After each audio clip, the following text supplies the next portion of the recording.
In the face of the fast-paced and bustling rhythm of today's society, health is not only an important topic, but also a cornerstone that determines the quality of our lives. It is time for us to recognize the importance of maintaining health, understanding that it's not just a task, but also an exciting adventure to explore ourselves. Surveys indicate that contemporary diseases are becoming younger. However, not everyone has enough time and financial resources to pursue complex medical measures. Therefore, what many people are seeking is a simple guide, a key that opens the door to a healthy life. If this is a topic that sparks curiosity within you, then sit down and explore these simple yet meaningful rules with us. These rules will help you preserve and protect your own health. Number 1. Stop worrying about what you can't control. The great philosopher Epictetus of Stoicism once expressed a characteristic view of this philosophy through a saying: "There is only one way to happiness, and that is to cease worrying about things which are beyond the power or our will." This statement begins with the idea that happiness comes from a single source, and that is humans ceasing to worry about things they can't control.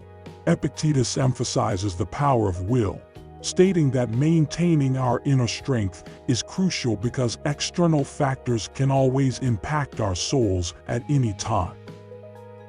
Similar to the Stoic philosophy, the mission of this philosophy is to toughen the human spirit and maintain calmness when facing pain and pressure in life. The philosophy, born in Athens, believes that our suffering is due to our wrong perception of issues. Stoicism doesn't mean severity or hardship. Instead, it suggests that to move towards happiness, we need to live in harmony with human nature and the world. After many years of pursuit and reflection, philosophers of Stoicism have left a powerful perspective for future generations, breaking down life into 3 parts. 1. What we can control, our actions and thoughts. 2. What we can't control, natural factors and actions of others. 3. What we can partially control, tasks involving the participation of others. The advice from Stoicism to humans is to focus on Group 1, ignore Group 2, and plan for Group 3. Built on the fundamental idea that we can't control the world around us, but can control how we react to it. This ancient philosophy reminds us that in life, there are things we cannot control at all, things we can partially control, and things we can control completely. The only way to find peace in our lives is to accept this, let go of what we can control, and then focus on what we can control. So, what can we control? We can control events happening in the world around us, the forces of nature, as well as genetic factors or the past. Trying or worrying about anything in this category is futile because it will only make life more difficult. Sadness or suffering almost always originates from our attempt to control things we can't. Therefore, accepting that there are things we can't control is necessary if we want our lives to become happier. And becoming happier will undoubtedly reduce the internal diseases within ourselves, which is the goal we want to achieve in today's journey. However, the journey to improve health through our simple ways won't end hastily here, because many more things await us in the second rule: facing crises and challenges proactively. Number 2, proactively facing crises and challenges.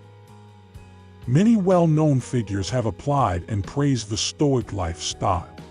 But if we have to mention an exemplary practitioner of Stoicism, I would like to introduce to you a very special individual, Sam Sullivan, the former mayor of Vancouver.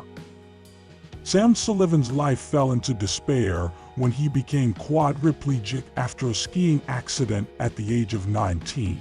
Since then, he struggled with depression and suicidal thoughts for 6 years. However, his life completely changed when he discovered Stoicism. Sam chose to confront the crises in his life as an opportunity for self-improvement. He began working with experts to retrain his body. Sam practiced simple movements for his limbs, and not only that, he also changed his mindset, altering his perspective on life.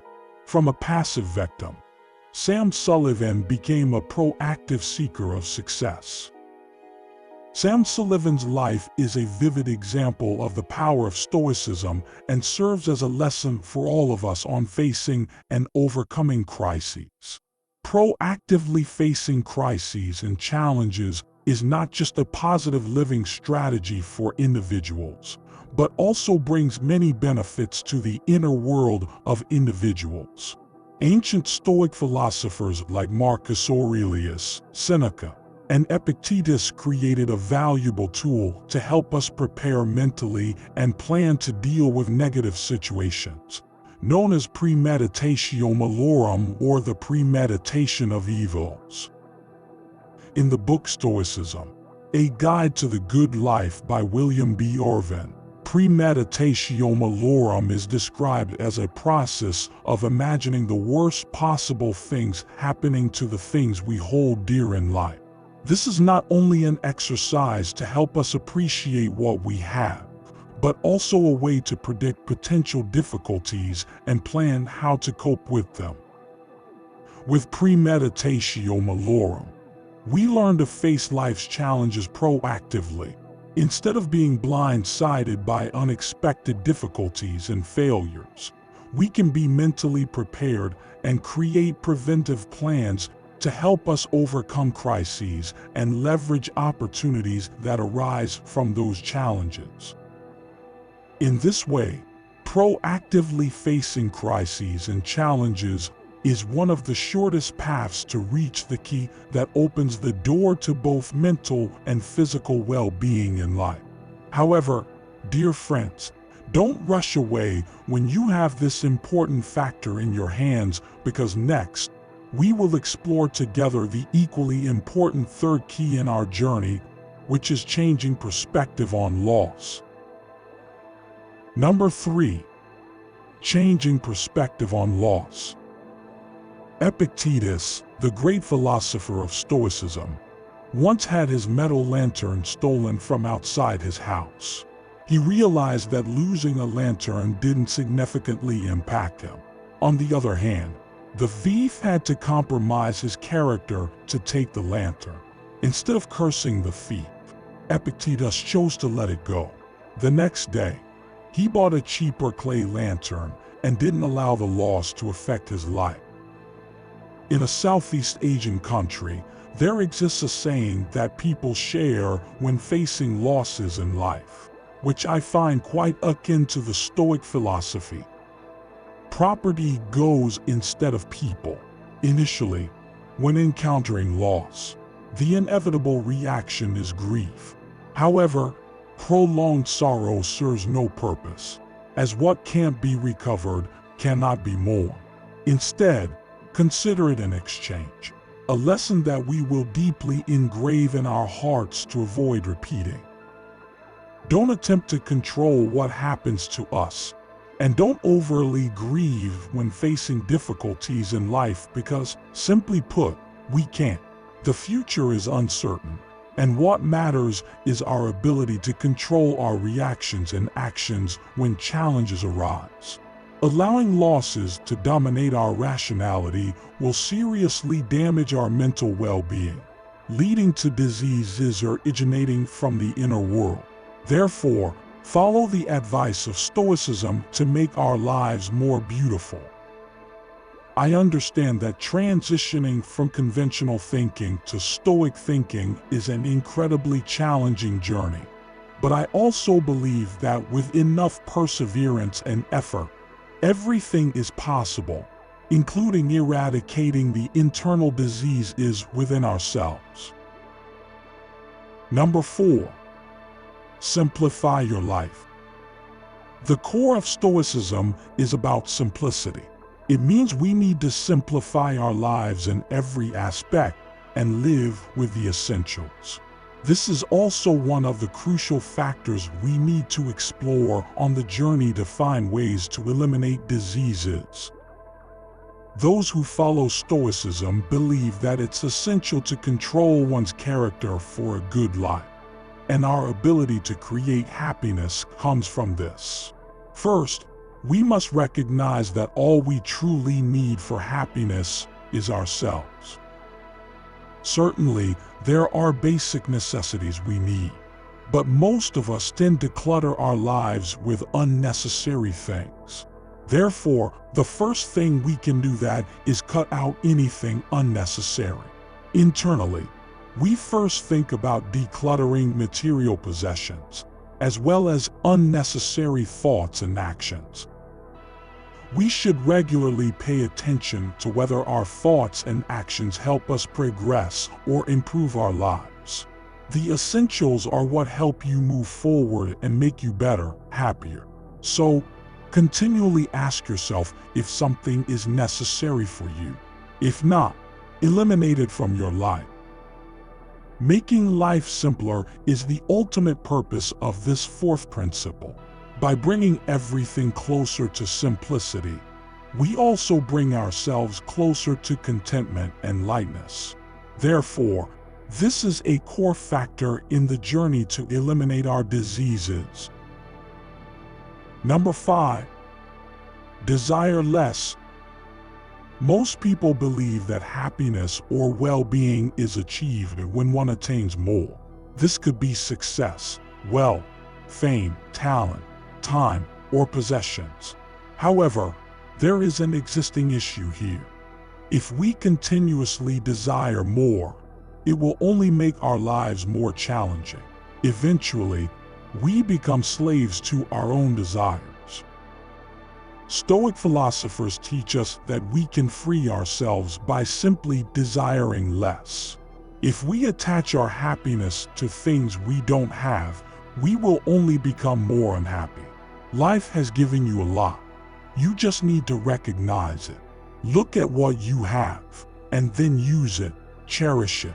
You can control what you do not have, but you can control what you do have.